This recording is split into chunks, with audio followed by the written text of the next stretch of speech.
How many Bitcoin can your 1,000 peso buy? So sa video ito, we're gonna buy Bitcoin in Maya Crypto, Go Crypto by GoTime, and G Crypto by Gcash. Tapos pag-usapan natin ilan ba yung mabibili mo and at the same time yung mga fees. So yeah, let's go! Hi guys, Supilo here. Now, dumadami na ngayon yung mga crypto exchanges or mga crypto platforms here in the Philippines. Tulad ng Maya Crypto, Go Crypto, ng GoTime, Gcash na G Crypto, and even yung OG here in the Philippines is yung Coins.ph. Kaya, right now, we're gonna find out if worth it ba mag-invest dito sa mga platforms na to, especially yung mga fees nila. However, quick context, hindi natin in-include dito yung Coins.ph kasi ako personally matagal ko nang hindi siya ginagamit.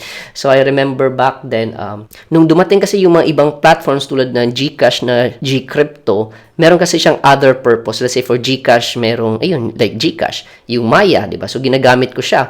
Tapos yung GoTime, favorite digital bank ko yan. So nung dumating itong mga other platforms, I feel like yung Coins.ph, parang yung purpose lang niya talaga is cryptocurrency. And since meron naman ako mga ibang platforms na ginagamit, so hindi ko na siya ginagamit. So like, I believe na-delete ko na yung Coins.ph ko.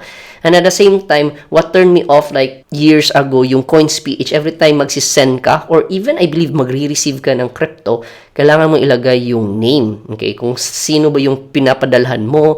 And it's kind of like it defeated the purpose of cryptocurrency, di ba?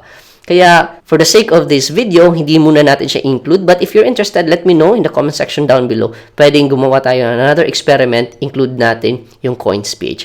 Now, without said, let's see how many Bitcoins you can buy 1,000 pesos in G Crypto by Gcash, Go Crypto by GoTime, or Maya Crypto. At the same time, compare din natin to with an international crypto exchange that I'm also using. Magkano yung fees? So yeah, let's get started. So let's start with GoTime Bank. So sa dashboard mo, makikita mo dito yung crypto and gold. So basically dito, you'll be able to invest in cryptocurrency. And sa gold naman, basically this is a cryptocurrency that mimics the price of gold. So, pwede ka mag-invest din dyan. So, what you're gonna do is, dito, we're gonna fund muna yung wallet natin. So, if you notice dito, meron tayong $13, tapos meron natin yung $4. So, this is actually yung result ng previous experiment natin. Basically, yung walkthrough natin and how you can do Go Crypto with GoTime. So, probably I'll put the link down in the description if you want a step-by-step guide about Go Crypto. But basically dito, mag-a-add tayo ng 1,000 pesos. Tapos, if you notice dito, yung mangyayari kasi is, once you add 1,000 pesos sa account mo, i-convert niya into US dollar. So, if you notice, 1,000 pesos, 1 USD is 61.15 pesos. 1 USD, 61.15 pesos. So, basically, we'll get $16, 16.35. Tapos, that's what we did, 16.35. So, yung mangyayari is, ifa-fund muna natin yung Go Crypto account natin. So, 16.35. Tapos, I make sure to check right away yung Forex. Kasi again, dito pa lang meron ng difference. So, if you look at dito, by checking yung Forex rate, yung 1,000 peso is equivalent to 16.48 US dollars. So, 16.35 lang nakuha natin, pero 16.48 yung ideal, which gives us a difference of 0.79% in terms of Forex. Okay? So, medyo minimal lang naman yung exchange rate niya. Now, next is Maya. So, dito, first thing that we need to do is to fund muna yung mga accounts natin. So, in Go Crypto, nag-add tayo ng 1,000. In Maya naman is, ayun, whatever yung nasa wallet balance mo, diretso na yan. So, click mo lang itong crypto and you can now buy cryptocurrency based dun sa wallet balance mo. So, no need to convert na siya. Now, in terms naman of Gcash, so this is our G-Crypto. So, walang laman yung G-Crypto natin. So, I move my cryptocurrency na out of G-Crypto. But basically, dito magta-top up tayo. So, you just click itong top up. Tapos, mag-add ka ng, let's say, for our case, 1,000 peso. Click yung continue and then, boom, we just added 1,000 peso dun sa G-Crypto account natin. This is by Gcash. So, that's the first thing that you need to do is to add, top up dun sa mga platforms natin. Now, let's start buying cryptocurrency using itong mga platforms na to. So, first is we do G-Crypto muna. So, sa G-Crypto, we can look at dito. Ito yung Bitcoin. We can buy Bitcoin. And if you notice, meron na siyang spread. So, if you notice dito, 4.8 million if bibili ka ng crypto, I mean ng Bitcoin, tapos 4.6 million kapag ibibenta mo na siya. So if you notice, parang sobrang laki ng difference, no? Around more or less, ano ba to, 100,000, 200,000 difference. Yan yung spread, okay? So, para lang siyang foreign exchange. If you buy US dollar, mas mura kapag bibili ka. Tapos, if ibibenta mo yung US dollar mo, mas mura na siya. I mean, mas mahal kapag bibili ka, mas mura kapag ibenta. So, same thing nangyari dito. So, for you to buy, click mo lang yung buy, and then, boom, we bought 1,000 peso, and we're able to buy 0.0020655 worth of Bitcoin. Now, compare natin to with the actual value of Bitcoin. So, using CoinGecko, ito naman yung live. So, if you notice, yung price kasi ni Bitcoin, paiba-iba yan every second, every minute. So, dito, ito yung ideal. So, again, this is the actual na nabili natin. But yung ideal, if we buy 1,000 pesos worth of Bitcoin, yung makukuha na sana natin is 0.0021113. So, when you look at that, that is 2.25% difference, okay? So, 2.25% difference when you buy Bitcoin. Now, this is buying. How much more if ibibenta mo pa siya? So, more or less, if ganito yung pag-buy, assuming natin na ganito din yung percentage if you sell, more or less, meron na siyang spread na around almost 5%. So, when you ask me, medyo malaki na yung 5% na spread in buying and selling Bitcoin in GCash, GCrypto. However, yung advantage lang talaga ni GCrypto compared sa other platform is meron siyang send and receive, okay, na feature. So, meaning, you can send your Bitcoin to another exchange, you can send it into a hardware wallet, you can send it into a DeFi wallet. At the same time, pwede ka rin makareceive ng Bitcoin from other exchanges din. So, yan yung advantage lang ni GCrypto. So, next, let's buy Bitcoin using the Maya app. So, if you notice dito, yung price ni Bitcoin is 4.7. Okay, 4.7 million. Tapos, if you buy, so 1,000 pesos. So, ito galing sa Maya wallet. So, very convenient si Maya kasi hindi mo na kailangang i-top up. Diretso na from your Maya wallet. You can now spend it, buy Bitcoin. So, if you notice, ito yung mabibili mo, 0.0020579. Okay? 0.0020579. Tapos, when you look at yung actual price, so if you also notice, 4.7 million dito sa Maya app. Pero ito naman sa CoinGecko, 4.733. So, actually, magkalapit lang. Pero, when you look at it, yung difference when you buy Bitcoin, so same pa rin, 0.0021113, which gives us a 2.61% in difference if you buy Bitcoin using the Maya app. Now, sa Maya app naman, compared mo siya with GCrypto, you cannot receive and send your cryptocurrency in and out of the wallet. So, yan yung isa sa disadvantage. Actually, yung Maya, merong feature nun na pwede ka na maka-receive, maka-send and receive. Pero I don't know why they just remove it. Parang few days lang na active yung feature na yun, tapos they remove it. So far right now, sa mga platforms, si GCash, GCrypto yung pwede kang makapag-send and receive. Actually, yung CoinsPH pwede din. Pero again, as I mentioned before, I'm not sure if meron pa ba yun na every time you send and receive, kailangan mo i-add. Okay, kailangan mo isulat dun sino ba yung pinapadalhan mo. Okay. So, dun talaga ako na-discourage na stop using the platform na yun kasi because of that one. Anyway, so that is for Maya app. Now, let's go to Go Crypto by GoTime. So, bakit ba G tapos Go? No, sobrang magkalapit lang yung name. Anyway, so this is Go Crypto by GoTime. So, sa kanya, 78K. This is naman in dollars. Tapos, ito naman is 77K. 77K in CoinGecko. So, medyo makikita mo din yung difference niya. Okay? However, when we bought crypto, okay? So, dito, when we bought, di ba, from 1,000 na convert siya to USD. So, from 1,000, naging 16.35 USD. So, if we buy, okay? If we buy Bitcoin, if you notice dito, 0.00205. Alright? Pero, yung nabili lang, okay, 16.15. So, merong 0.2 na hindi na-spend. So, yan yung isa sa questions ko talaga with Go Crypto. Bakit hindi na-feel 100%? Okay, hindi na-feel 100%. Actually, dito may nakalagay, order value included 1% buffer. So, meron silang buffer. I don't understand ano yung purpose nito. But basically, yung 16.35 US dollars ko, hindi siya na-convert lahat to Bitcoin. So, with that, compared natin with CoinGecko, so if you buy 16.15 US dollars worth of Bitcoin, so yung makukuha mo ideal is 0.002 Okay? That is a 1.01% difference. So very interesting kasi medyo 1% lang yung difference niya when you buy crypto using GoTime. So, the weird thing lang talaga is hindi na feel 100%. At the same time, meron pa siyang conversion from peso, i-convert mo pa to US dollar. So, basically, meron na dung loss. Okay? So, kanina, I believe, nasa 0.79% yung conversion niya. So, 0.79 plus 1%, so more or less, nasa 2% pa din yung conversion fee niya. Ngayon, let's check naman a different platform, a global platform, international platform that I'm actually using in terms of buying cryptocurrency. Now, before tayo mag-proceed, if you appreciate this kinds of video, please hit the subscribe button naman so we can reach eto 100,000, okay? So, ma-hit natin yung silver play button and we can reach more Filipinos na they also understand all these concepts about dividend investing and, of course, also cryptocurrency. So, yeah, I really appreciate your support. So, again, hit the like button and subscribe now. So, ngayon, ito naman yung global or international crypto platform that I'm using. It's actually OKX, okay? OKX. And I know na medyo merong controversy when it comes to global exchanges. However, this is part of the risk involved in terms of like investing in cryptocurrency. Kasi parang yung government natin ayaw tayong pa-investin out of the country, di ba? Like global stocks, foreign exchange, tapos cryptocurrency, binaban lahat. Okay? So this is one of the risks in terms of investing din in crypto. But ako personally, I still a big believer na we should have the freedom to be able to choose yung mga investments natin.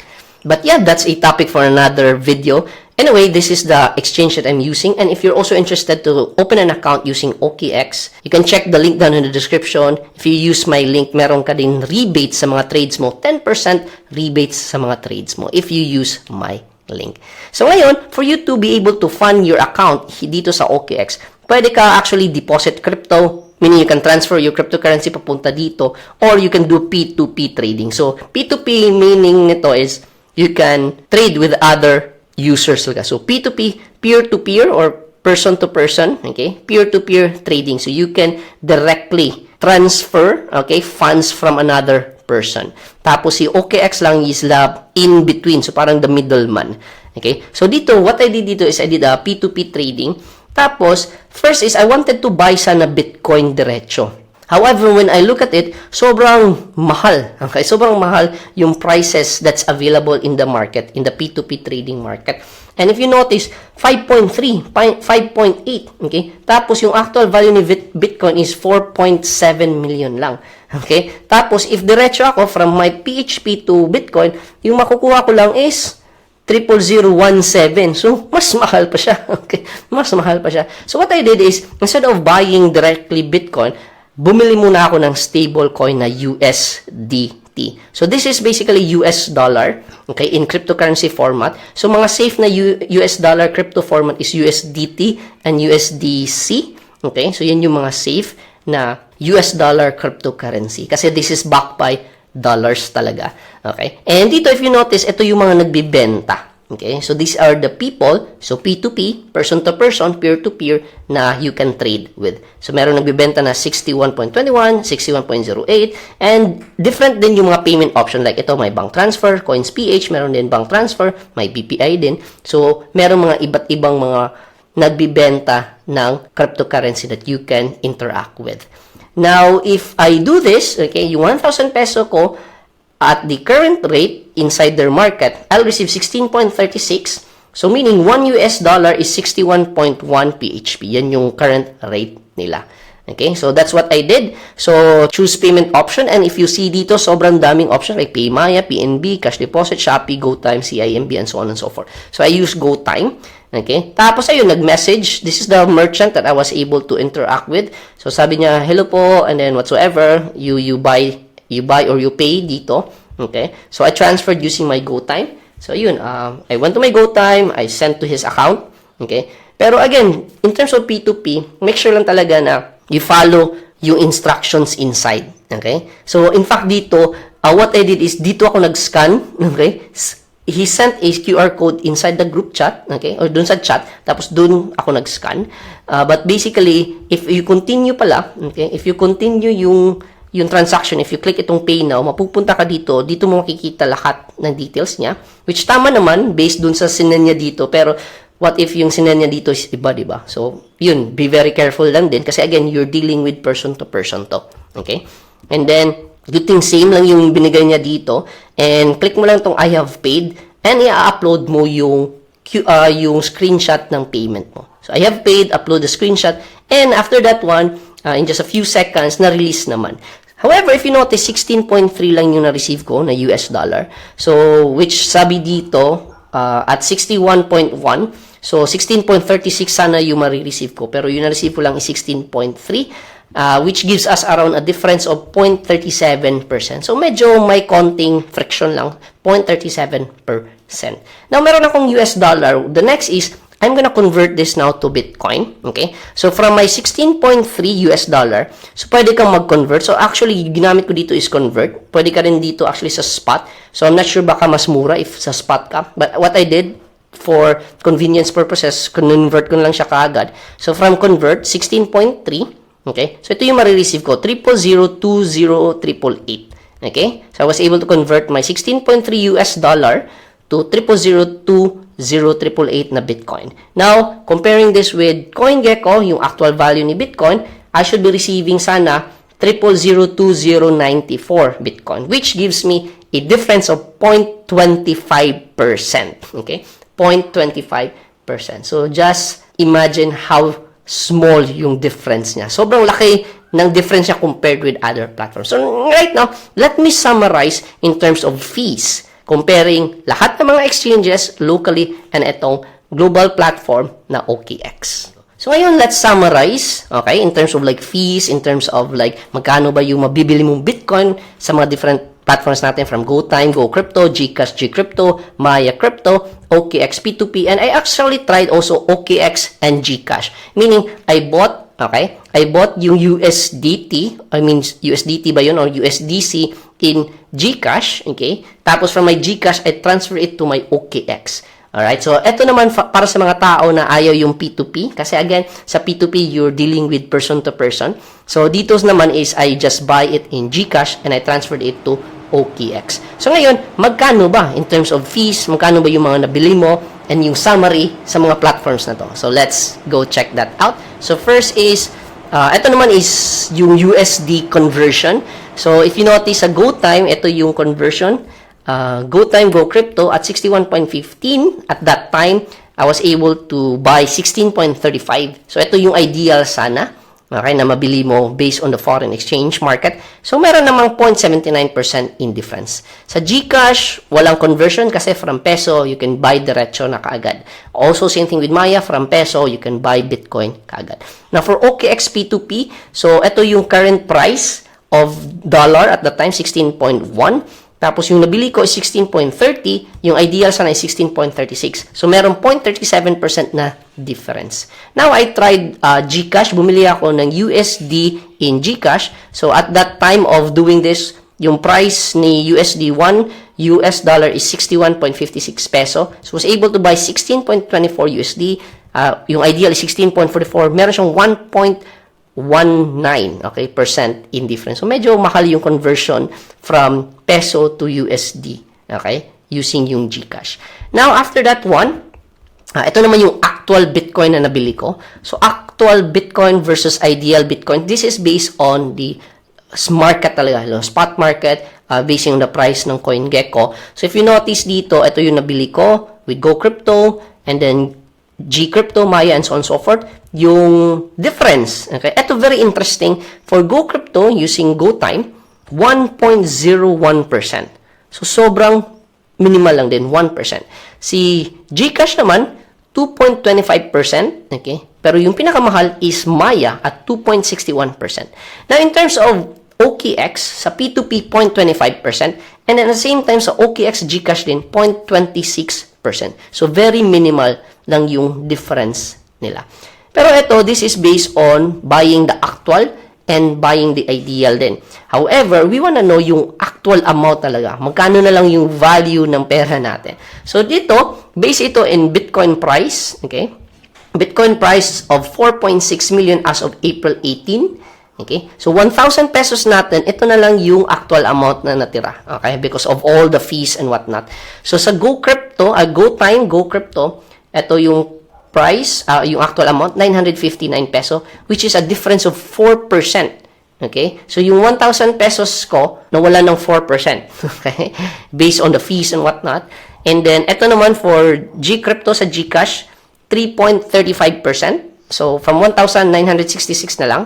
And then for Maya, 962 na lang, 3.71%. So, si Maya, yung pinaka-malaki in terms of fees. And then, I mean, as of this, ito pala, si Go Crypto pala, okay? Pero later, may twist tayo, okay?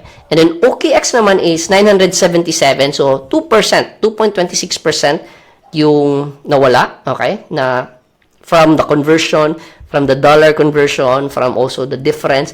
And of course, nagmo-move kasi yung price ni Bitcoin. So, as of April 28 kasi to. So, 2%. And then, so, OKX naman using GCash. From GCash, bumili ako, transfer to OKX. So, 3.16%. So, eto pala, meron siyang plot twist, okay? Kasi si Go Crypto, sa GoTime, if you remember, meron dong hindi na-spend, di ba, na US dollar. So, kaya dito, if you notice, meron 0.2, okay, US dollar na hindi na-spend. Yung value niya in peso is 12 peso. Kapag i-add natin to 12 peso plus this one, okay, 959, yung nawala lang pala na value is 2.85%. Very interesting. Okay, very interesting kasi malapit na, oh. So, parang naging competitive si Go Crypto. So, I think I wanna dive deep nito, probably on a future video. But this is very interesting. So, ranking, si Maya yung pinakamahal in terms of fees. Okay? Next would be GCash. Okay? And dito is GCash and OKX. Alright? And the next is Go Crypto.